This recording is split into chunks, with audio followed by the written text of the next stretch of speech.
Bueno, buenos días. Al parecer esto salió sin que yo le diera la orden. Que Dios les bendiga. Espero que todo esté bien. En esta mañana quiero que escuchen un cuento que se titula La sospecha. Y de ahí pues vamos a tener la enseñanza en esta mañana de la palabra del Señor.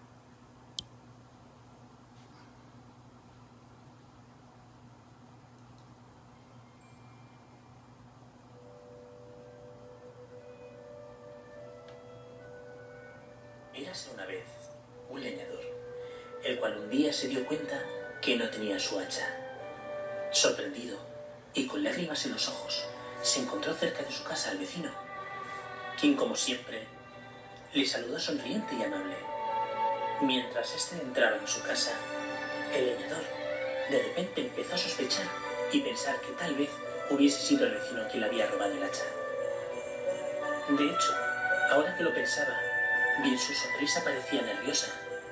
Tenía una mirada extraña e incluso hubiese dicho que le temblaban las manos. Bien pensado, el vecino tenía la misma expresión que un ladrón. Caminaba como un ladrón y hablaba como un ladrón. Todo ello iba pensando el leñador, cada vez más convencido de haber encontrado al culpable del hurto, cuando de repente se dio cuenta de que sus pasos le habían llevado de nuevo al bosque, donde había estado la noche anterior. De pronto tropezó con algo duro y cayó. Cuando miró al suelo encontró su hacha. El leñador volvió de nuevo a su hogar con el hacha, arrepentido de sus sospechas, y cuando vio de nuevo al vecino, vio que su expresión, andar y manera de hablar eran y había sido todo el momento las de siempre.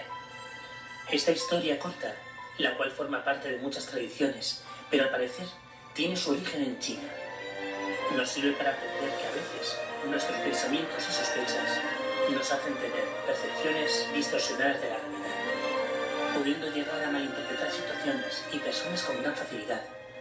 También nos enseña a no acusar a alguien gratuitamente hasta tener pruebas reales.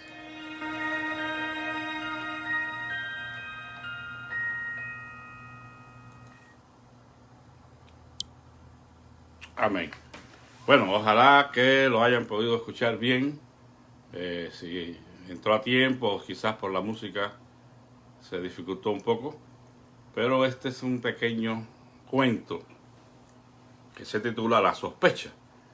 Y como pues nos narra el incidente del leñador que sospechó de que su vecino le había robado el hacha, cuando en realidad el hacha la había olvidado en el bosque. Pero él hubiera jurado y perjurado de que el vecino le había robado el hacha, tan solo por las conjeturas que él comenzó a hacer en su mente, ya viéndole la cara de ladrón al hombre, viendo síntomas o gestos en su cara, quién sabe cuántas cosas pudo ver este hombre en el rostro de su amigo, y que le hizo llegar a sospechar de que era el ladrón del hacha, cuando simplemente él había olvidado su hacha en el bosque. Bueno, este asunto de la sospecha pareciera ser un tema ajeno a la fe cristiana. Es decir, que pudiéramos llegar a pensar que esto solamente se da en el contexto de la mundanalidad, del mundo impío, donde se sospecha uno del otro y donde la gente abriga estos sentimientos uno contra el otro. Pero lamento tener que reconocer que muchas veces, aún en el contexto de la fe, en la familia cristiana, encontramos este tipo de problemas. La sospecha es algo que pues toca a las puertas de cualquiera de nosotros en un momento dado, porque somos seres humanos y nuestra mente está diseñada para pensar, ¿verdad? Para hacer conjeturas, para sacar conclusiones. Y evidentemente muchas veces lo estamos haciendo, pero sin conciencia del llamado que nos hace la palabra de Dios.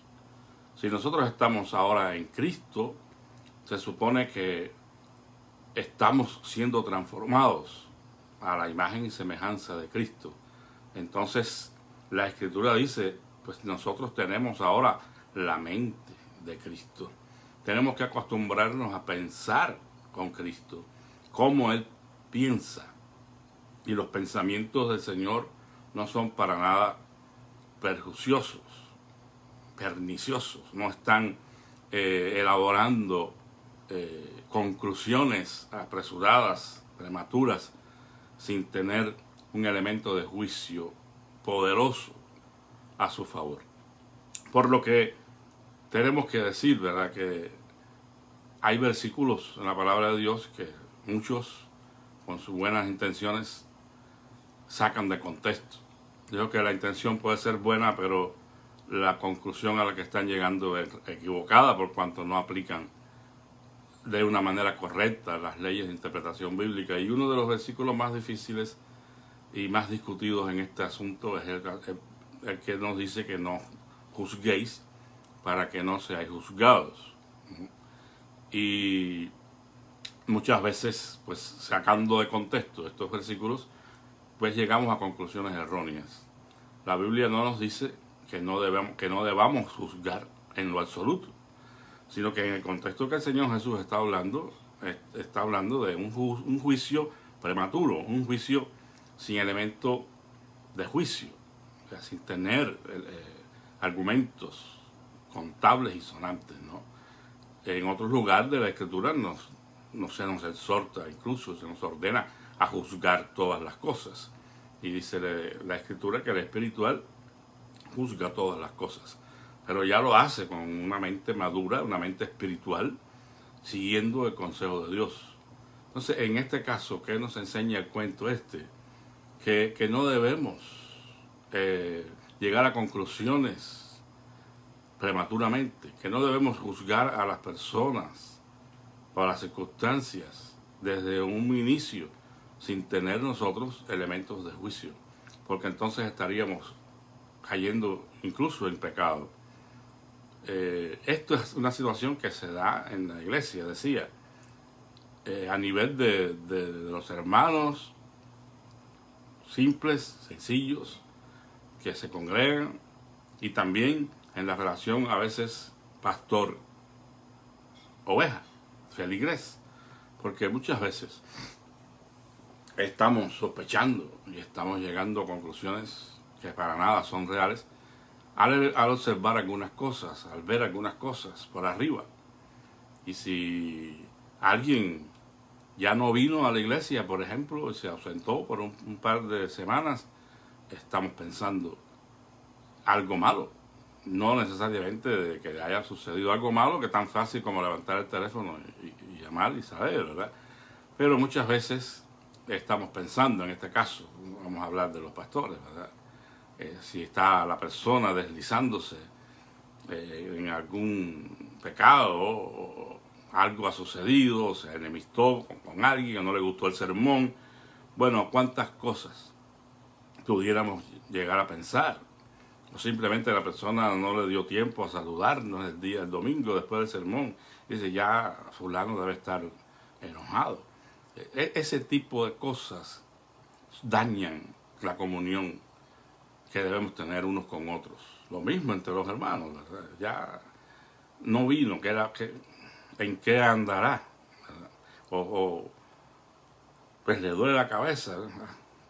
Pues así habrá sido la borrachera ayer.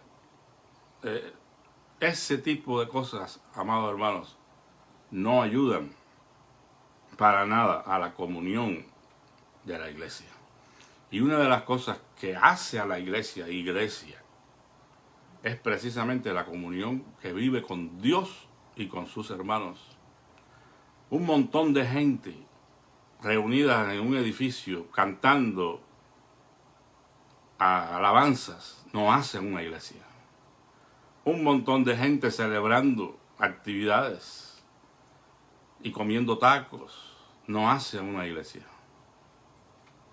Y me atrevo a decir que aún cuando estemos reunidos para celebrar actividades netamente espirituales, si el testimonio de la iglesia no es el de la comunión de unos con otros y la comunión con Dios, estamos dejando de ser iglesia. Porque la iglesia, la eclesía, es una asamblea de llamados de las tinieblas en que vivían a la luz admirable de Jesucristo, para anunciar sus virtudes, para vivir en comunión unos con otros. Y como hemos dicho una y otra vez, el fundamento y la base de nuestra fe es el amor de Dios en nuestros corazones. Y el amor de Dios en nuestros corazones va a evitar este tipo de sospecha, este tipo de pensamientos maliciosos en relación a alguien más. Debemos siempre dar la venia, el privilegio de pensar siempre lo positivo, de tratar de ver que ciertos comportamientos, ciertas expresiones en el rostro de alguien más no se deba necesariamente a un asunto de pecado, a alguna situación desagradable. Simplemente todos nosotros pasamos por días difíciles, momentos de desánimo. Tenemos múltiples situaciones en la vida que nos pueden traer problemas, de dificultad para estar siempre con una sonrisa. Tenemos que ser comprensivos.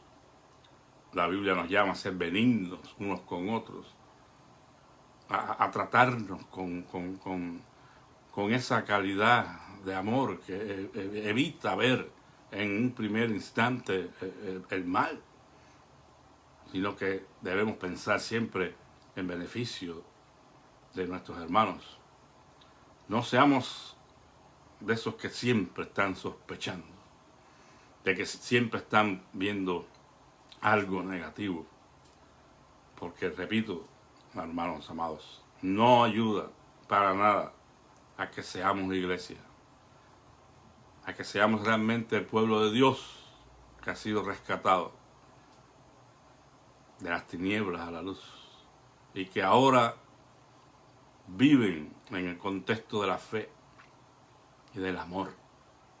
Recuerden las palabras de Juan, que quien no ama no ha conocido a Dios.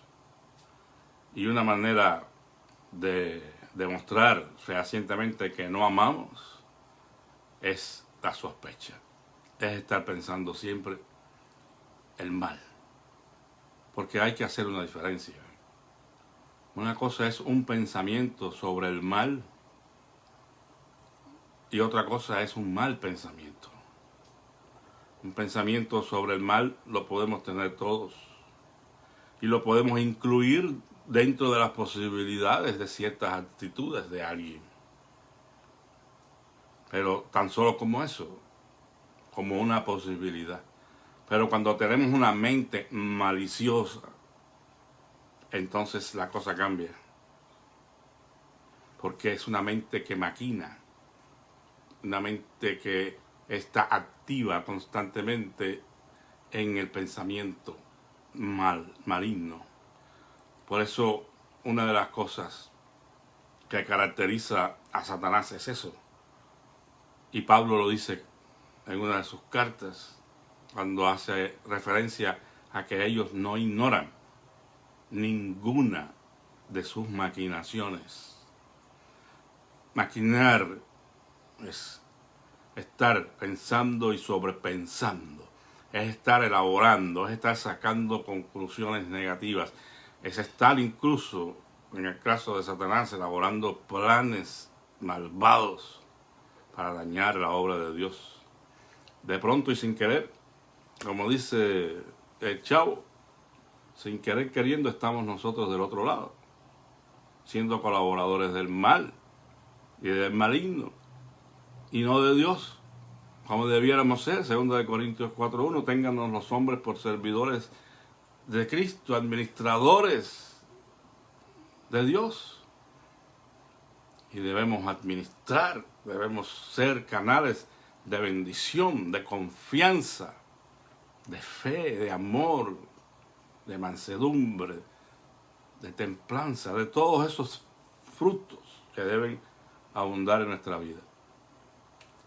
Pero tenemos que laborar en eso, tenemos que también acostumbrar a nuestra mente, porque la Biblia habla de una renovación espiritual en la mente, en el corazón, y eso es algo que implica un proceso, un trabajo de Dios en nosotros. Sí, hay un cambio fundamental y trascendental en el día que llegamos a Cristo, definitivamente. La Biblia dice, de modo que si alguno está en Cristo, nueva criatura es.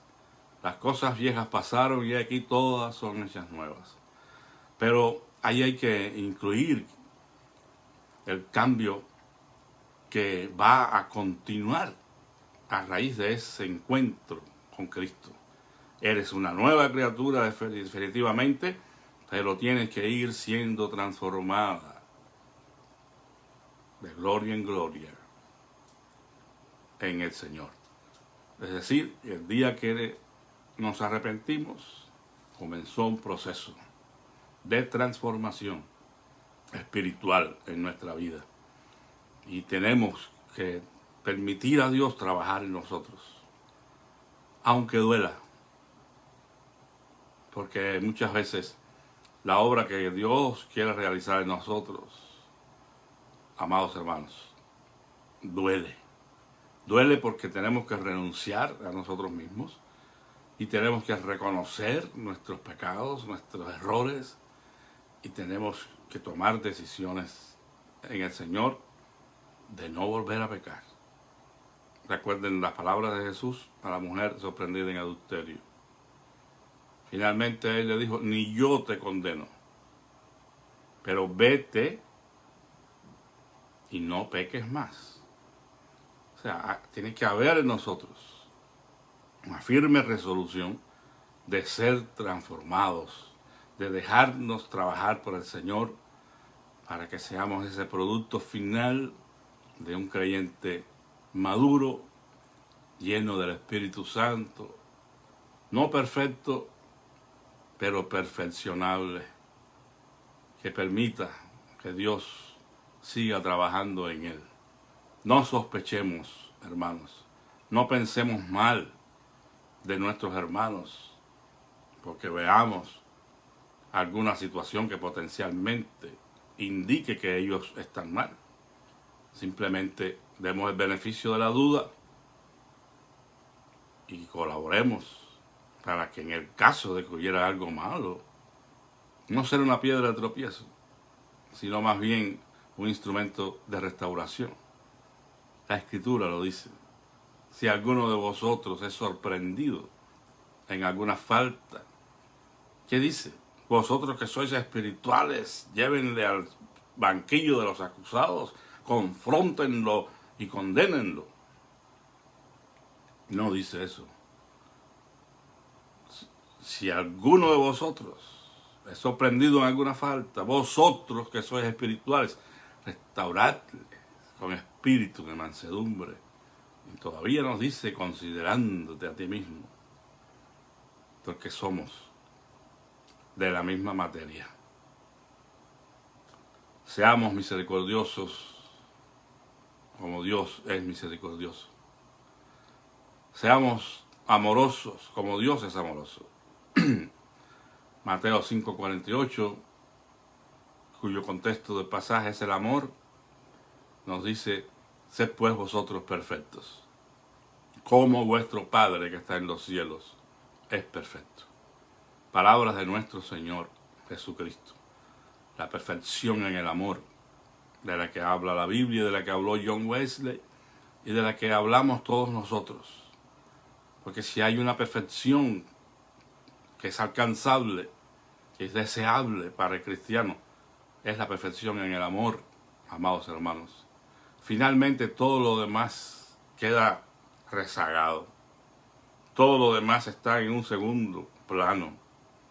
Por eso el principal mandamiento es amar al Señor tu Dios con toda tu alma, con toda tu fuerza, con toda tu mente, y a tu prójimo como a ti mismo. Pudiera decir a alguien, bueno, ya se habla mucho del amor, hablemos de otra cosa. Mire, si lo que hablamos, sea lo que sea, no está rodeado por la atmósfera del amor, entonces son puras palabras. Porque si yo hablase lenguas humanas o angélicas y no tengo amor, nada soy. Y si puedo lograr trasladar los montes al corazón del mar y no tengo amor, de nada me sirve. Léase una vez más 1 Corintios 13 y deje que el amor de Dios llene su vida y las sospechas se acabarán y tendrá más, o en primer orden, la tendencia a pensar el bien que el mal sobre sus hermanos. Porque en lo que juzgamos a alguien sin elementos de juicio, entonces, de esa misma manera, seremos juzgados, dice el Señor. No nos convirtamos en jueces de todas las personas o todas las situaciones que vemos prematuramente y sin reflexión. No.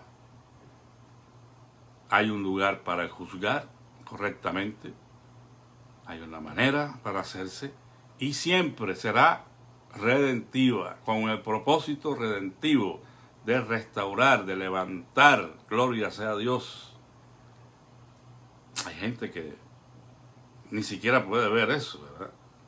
Cuando Dios restaura, cuando Dios levanta a alguien de una condición en la que cayó, en un pecado, puede ser incluso, pero te siguen mirando con sospecha, porque son este tipo de gente prejuiciosa, a veces muy legalistas, muy religiosos, muy santos, que porque no han caído en una situación parecida, se consideran mejores o diferentes. Pero no. La vida da sorpresas, como dice la canción. A veces esas personas tienen que aprender en su propia carne. Y el maestro de los maestros permite circunstancias que le den lecciones valiosas para ellos también. Porque no somos los santos mirando a los pecadores por encima de los hombros. Todos estamos en la misma situación. Y si uno falla, porque no lo programó, simplemente se presentó la situación y cayó. Porque el que crea estar firme, mire, y no caiga. Es cierto que si nos cuidamos, vamos a disminuir las posibilidades de caer. Pero nunca nos consideremos exentos, intocables. Y siempre tengamos compasión y misericordia hacia los que han caído de alguna manera y no han alcanzado el ideal. Porque Dios los ama. Y Dios concede segundas oportunidades. No seamos de los que sospechan, amados hermanos, sino de los que creen, de los que piensan el bien para todos, de los que dan el beneficio de la duda ante situaciones potencialmente que reflejan un problema. Que la misericordia del Señor sea con todos nosotros y nos ayude a ser colaboradores del bien, a trabajar por la unidad de la iglesia, la armonía, la comunión entre los hermanos. Y con el hacha en la mano, la que se le perdió al leñador, para cortar en este caso todo mal pensamiento, todo argumento que se levanta en contra del conocimiento de Dios, todo lo que atenta en contra de la iglesia, que debe ser baluarte, columna de la verdad. Para cortar el mal, usemos el hacha. Y que Dios nos ayude para estar siempre aprobados delante de su presencia. Vamos a orar. Te damos gracias, amante Padre, en esta mañana, porque tú nos enseñas, Señor, que debemos ser benévolos, que debemos pensar el bien, que debemos dar, Señor, el beneficio de la duda ante aquellos hermanos nuestros que en un momento dado puedan estar dando señas de algún problema en sus vidas. Gracias porque nos enseñas a ser restauradores de los que han caído, misericordiosos, hijos tuyos, llenos de luz, de bondad y misericordia. En esta mañana, Padre Celestial, yo te ruego que si hay alguien en una situación parecida, alguien que ha tenido la tendencia a pensar mal, a sospechar, a murmurar, que tú, Señor, trates con su corazón y le ayudes para que reconozca su pecado. Señor, en esta mañana te pido que tú seas con las peticiones de mis hermanos y extiendas tu mano poderosa, Señor, para traer una solución a cada una de estas peticiones. Te ruego en el nombre poderoso de Jesús que visites al enfermo, Señor, y que le levantes, Padre Santo, si esta fuera tu voluntad para la vida de estas personas enfermas. No sabemos, Señor, cuál es tu plan y propósito en cada uno, pero sí rogamos que de alguna forma ellos puedan ver, Señor, en sus vidas tu trato, tu obra poderosa, ya sea sanándoles, restaurándoles, o sea, Señor, trayendo conformidad a su corazón y ayudarles para que estén en paz contigo por medio de nuestro Señor Jesucristo. Los ponemos en tus manos y suplicamos, Señor, que tu gracia sostenga a cada uno de mis hermanos en sus diferentes situaciones, Padre Santo. Te ruego por la iglesia de sus flores, por su ministerio, por cada familia. Señor, por aquellas personas que estás añadiendo, algunas que hemos visto que se han ausentado, te suplicamos que tú, Señor, toques sus corazones. Pedimos por los que todavía faltan por incorporarse, Señor, que en algún momento salieron por alguna situación, que tú trates con sus corazones. Y si es tu voluntad, pues que regresen. Y si no, Señor, que se incorporen a alguna otra iglesia donde puedan ser ministrados. Gracias te damos en esta mañana por todo, Señor. Te pedimos todas las cosas en el nombre poderoso de nuestro Señor Jesucristo. Amén. Que Dios les bendiga. Muchas gracias, amados hermanos, por escuchar. Espero que les sirva la lección en esta mañana y pues que la paz de Cristo llene sus corazones. Feliz día.